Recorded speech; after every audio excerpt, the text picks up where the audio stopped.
4,000 hectares, there's around about 360 which is arable. The rest is sort of like rock and shade, tree lines and all the rest of it. Generally sort of have a mixed enterprise of sheep and wheat. And so yeah, it's all down to that's what all governs it, yeah. Market, there's oversupply of wheat at the moment. Costs, yeah, fertiliser, chemical, fuel have all gone up.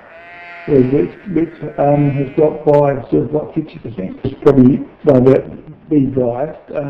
We got our latest opening break, which is on the 24th of June. Rob and I decided to cut our cropping program right back, which turned out to be a good move. The year before was, even though the rainfall was sort of like slightly below, it was only the one frost on the 22nd of September. They absolutely, took out most of the Wheatbelt. So yeah, we weren't the only ones affected, but the combination of sort of like losing sort of like roughly half the yield of frost, followed up by a year, which was extremely dry, and even those that got earlier rain, there was just no finishing rains, and one day in September it got to 40 degrees, which just cooked a lot of the crops.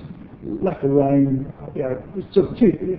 I saw someone the other day from Narrogin, he said, everyone through there, look, huge gamble, but as long as you make, it is getting dry, but you look at long-term graphs and records, which, since 1890s and all the rest of it, it's just they continue, you get the highs and lows throughout the time, and at this stage we're a bit of a valley, so that's about it. But things will turn around. It is a business, it's also a good life.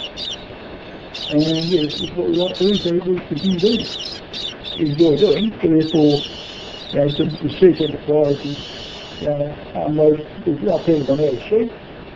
Those that are stuck with it now being rewarded, which is great. Even up to 18 months, 12, 18 months ago, there was a lot of people selling sheep, just quitting their whole flocks after years of building it up to go sort of all grain farming. And they're the ones now that, a lot of them won't admit it, but they're the ones that are having trouble now, the total croppers, because if your crop fails or your price goes down, you've got no other income to support it. So that's what's happening. Because even with the banks now, I don't know how true this is, but I've been told that guys that are totally cropping aren't having their debt limit increased. They've got to know what they've got. And there are farmers around, I've also been told that aren't cropping all their programs because they can't get finance. It's definitely getting more expensive. Farms are getting larger, so therefore, labour is expensive. All this expensive really. So it's more of a working really to one farm. Unfortunately, all these machines, you get harvest, harvest, you're looking at sort of like $100,000 plus. Tractors, through the 400,000 plus. Those guys going to all those trades, you can get 30,000 for them.